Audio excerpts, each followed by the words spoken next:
이태리에 밀라노 대성당이 있습니다. 밀라노 대성당에 가보면 문이 세 개가 있는데 그 첫 번째 문은 아치형으로 이렇게 돼 있어요. 아치형으로.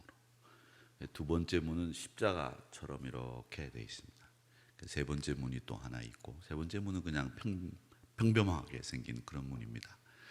첫 번째 문에 들어가면 그 아치형으로 돼 있는 첫 번째 문에 뭐라고 쓰여 있는가 하면 즐거움은 잠깐 이렇게 돼 있습니다. 즐거움은 잠깐. 그리고 십자가 모양으로 돼 있는 두 번째 문에 들어가 보면 거기 위에는 뭐라고 쓰여져 있느냐면 고통은 잠깐 이렇게 돼 있습니다.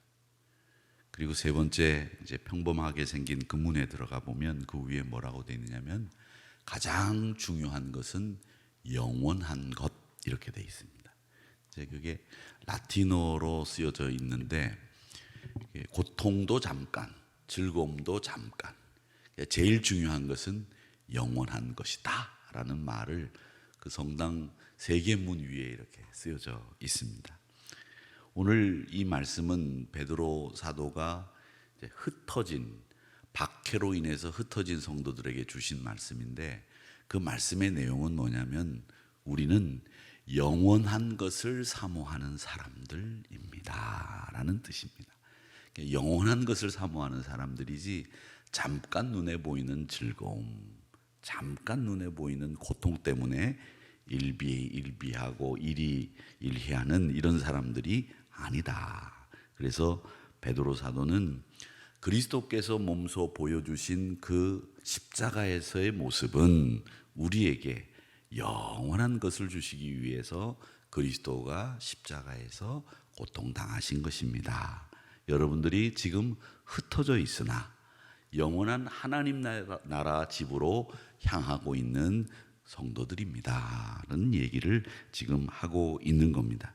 그러니까 여러분들도 우리가 여기서 겪고 있는 즐거움, 고통 이런 것들은 잠깐이고 영원한 하나님 나라를 향해서 가고 있는 사람들이라고 하는 분명한 가치 또 분명한 우리의 신앙의 모습들을 잘 갖추고 있어야 되겠다라는 것을 우리가 깨닫기를 바라고 22절 말씀에 보면 우리 성도들이 나그네 삶을 이 땅에서 살고 있는데 이 나그네 삶에 있어서 제일 중요한 자원은 뭐냐 이걸 얘기합니다. 22절 말씀에 너희가 진리를 순종함으로 영혼을 깨끗하게 하고 거짓 없이 형제 사랑하고 마음으로 뜨겁게 서로 사랑해라 이렇게 이야기를 하면서 우리는 세상 사람들과 다릅니다. 세상 사람들과 왜 다릅니까? 우리는 거듭난 사람들이고 영혼을 사모하는 사람들이기 때문에 세상 사람들하고 다릅니다. 그 세상 사람들하고 다른 우리들이 기초하고 있는 그 기초는 뭐냐? 24절과 25절의 말씀, 그 말씀입니다.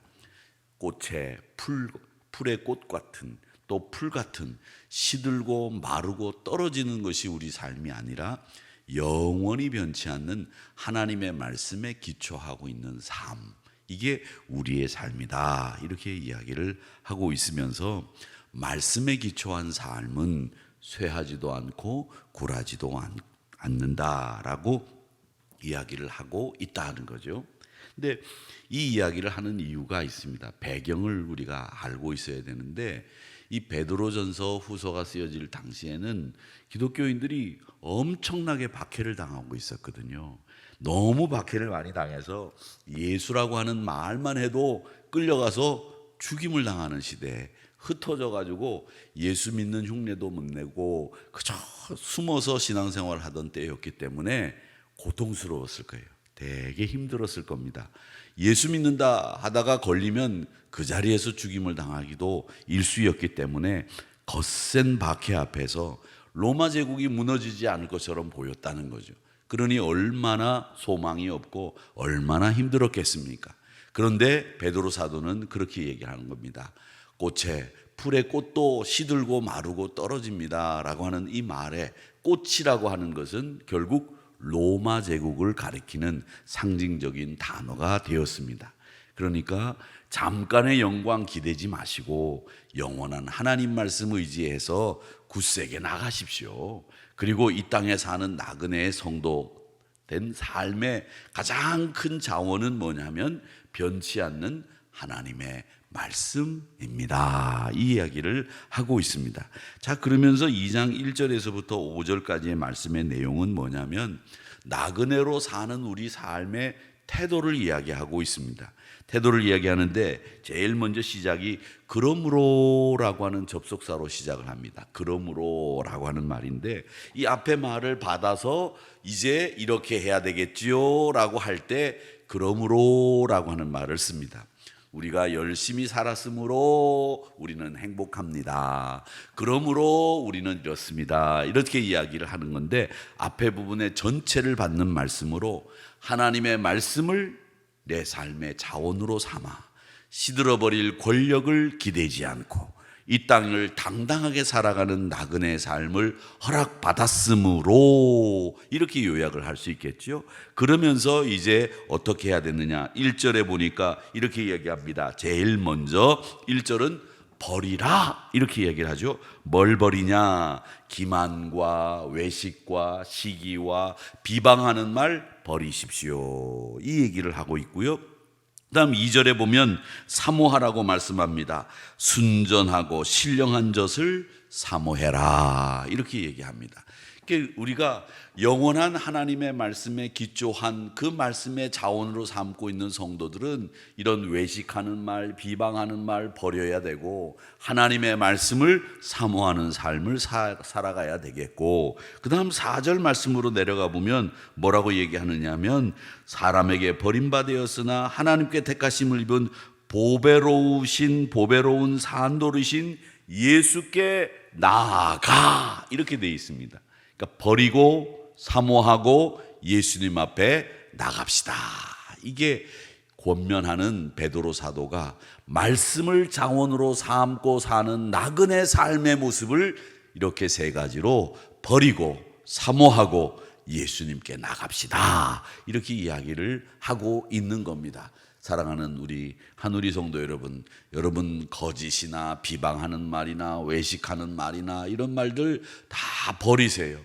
외식하는 말이라고 하는 말은 마음에도 없는 말 하는 거죠. 마음에도 없는 말. 그런데 마음에도 없는 말 할 때가 있습니다. 좋은 말들.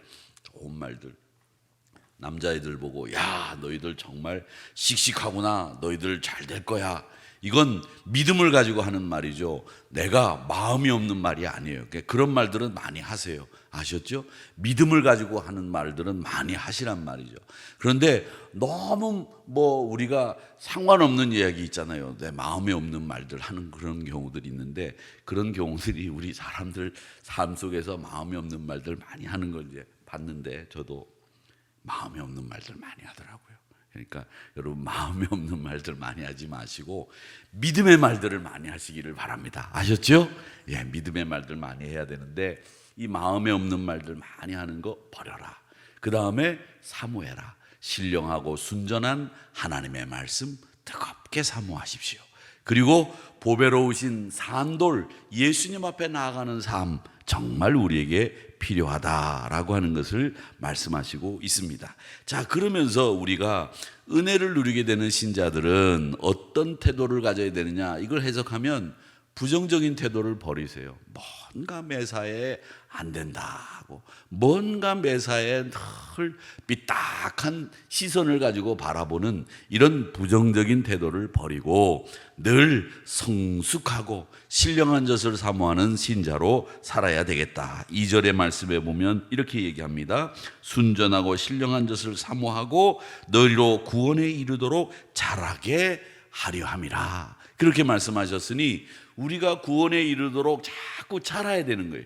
신자는 발전하고 오늘이 다르고 내일이 다른 사람으로 바라본다. 바라보고 발전한다.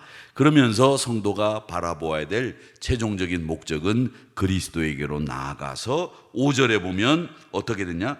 거룩한 제사장이 될지니라 라고 이야기하시면서 우리가 자라고 우리가 성장하고 구원에 이르도록 자꾸 발전해서 나가는 목적지가 어디냐 하면 신령한 제사를 드릴 거룩한 제사장이 될지니라 라고 하는 목적이 분명하게 기록이 되어 있다라고 하는 겁니다. 여러분, 구원을 이루도록 자라는 성숙한 신자들이 어디까지 자라야 되느냐? 신령한 거룩한 제사장 될 때까지라고 하는 목적지를 분명하게 이야기하고 있습니다.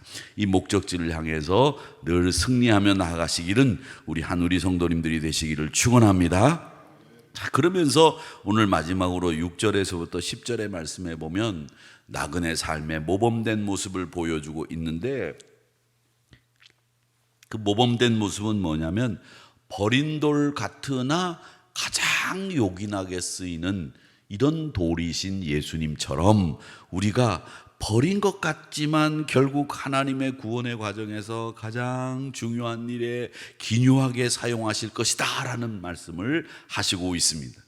그러면서 택하신 족속이다, 왕 같은 제사장이다, 거룩한 나라다, 이렇게 이야기를 하시면서 우리가 열방을 위해 부름을 받았습니다 라고 이야기를 합니다. 여러분, 이 말을 정리를 하면 한마디로 아름다운 덕을 선포하는 성도 되십시오 라는 말씀입니다. 사랑하는 성도 여러분, 주님의 모범을 따라 아름다운 덕을 많은 이들에게 끼치는 우리 한우리 성도님들이 되시기를 주님의 이름으로 축복합니다. 이 모든 것이 우리 주님이 보이신 모범을 따라가는 거예요. 성도는 아무것도 없어 보이지만 모든 걸 가진 사람입니다. 그리고 영원한 가치를 우리가 소유하고 있기 때문에 영원한 말씀을 자원으로 삼고 그리스도의 모범을 따라 이 땅을 사는 천국 백성들이 우리 그리스도인들이다라는 것을 이 베드로 사도가 우리에게 말씀하시고 있는 겁니다. 그래서 오늘 주신 말씀처럼 주님의 뜻을 따라 주님의 모범을 따라 신령하고 거룩한 제사장이 될 때까지 우리는 외식하는 말, 비방하는 말, 거짓 버리고 늘 순전하고 신령한 젖을 사모하는 마음으로 예수님 앞에 나아가 예수님의 제사장이셨던 그 모범을 따라 신령하고 거룩한 제사장이 될 때까지 부름받은 나그네로 말씀을 자원으로 삼고 열심히 살아가는 우리 한우리 성도님들이 되시기를 주님의 이름으로 축복합니다. 세상은요, 무한한 경쟁을 요구합니다. 뭐 이것도 경쟁해라, 저것도 경쟁해라. 그런데 우리 안에서 활동하시는 성령 하나님은 우리 안에 뭐라고 얘기를 하시느냐면 사랑할 마음을 가져라, 사랑을 실천할 능력을 가져라, 성령을 힘입어 뜨겁게 서로 사랑하라, 이렇게 말씀하시고 있습니다. 야, 싸워서 이겨라, 저거 밟아버려라, 저거 없애버려라, 네가 위에 가라, 네가 앞에 가라, 이런 얘기들을 세상은 하지만 우리 믿음의 사람들에게 있어서는 어떤 말씀을 하시는지 잘 귀담아 들으시기를 바랍니다. 뜨겁게 사랑해라, 사랑의 능력을 갖추어라, 항상 사랑으로 이웃을 대하라. 활동하시는 성령 하나님이 말씀하시는 그 음성을 잘 듣고 이 믿음의 시작은 곧 그리스도요, 믿음의 끝은 곧 그리스도요, 이 사실을 기억하시면서 오늘도 은혜 사모하며 살아가는 저와 한우리 성도님들 모두가 되시기를 주님의 이름으로 축복합니다.